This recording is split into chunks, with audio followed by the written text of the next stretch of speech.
Azod Gold ukamiz, Abba ukamizni shogirdimizni Qashqadaryoning jaydari shogirdlarimizdan 2 kilolik bizlarning shogirdlarimiz bo'lishgan. Hozir ham ukalarimizni, shogirdlarimizni Xudo xolasa mana bizlarning oldimizda bularni chisti tarbiya qilib, sportivniy haqiqiy sportchi qilib, Xudo xolasa tarbiyalaymiz.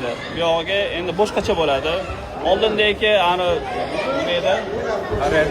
Oldindagi paradishni muziki, to'ka period yo'q. O'zbekistonning bayrog'ini ko'taryaptimi bular? Xudo xolasa O'zbekistonning munosib bayrog'ini ko'tarish kerak.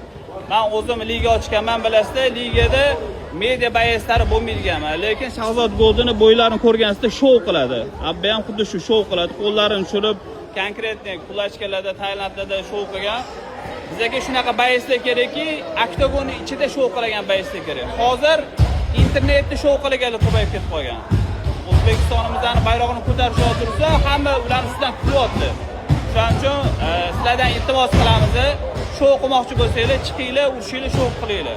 Lekin har xil internetda bo'lar-bo'lmas gaplar, intrigalar, bir-biriga diz tashagan, u internet jangchisi o'qiyapti. Bolalarga men hozir aytaman, ukalarim, konkretniy chiroyli jang, chiroyli xarakterda trenovka qilib, maqsadinglar sari oldinga yuringlar. Ertaga bizani ustozlarni yuzini yerga qaratmaylar, ota-onalarni yuzini yerga qaratmaylar, akrakalarni, millatimizdan yerga qaratmaylar. Bitta sizlardan so'ragan narsamiz shu. Inshaalloh O'zbekistonning o'g'illarni ko'rsatamiz ustoz inshaalloh. Xudo xolasa. O'zbekistonimizni, vatanimizni bayrog'ini yuqoriga ko'rsatamiz, O'zbekistonning udonlarini his qildiramiz. Xudo xolasa.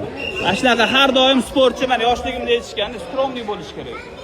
O'zi mehnat qilyaptimi, mehnatini ertaga ustozlari, komandasi faxrlanib yurish kerak deyishgan. Sizlarning voqealardan har xil gap eshitib yurish kerak deyilmagan. Sportchi yutadi, yutkazadi Allohdan. Ertaga bitta yutib qo'yadi, hamma narsa o'zgarib ketib qoladi. Sizlarning voqealarda har doim birinchi ustoz turadi, degan vatanimiz turadi.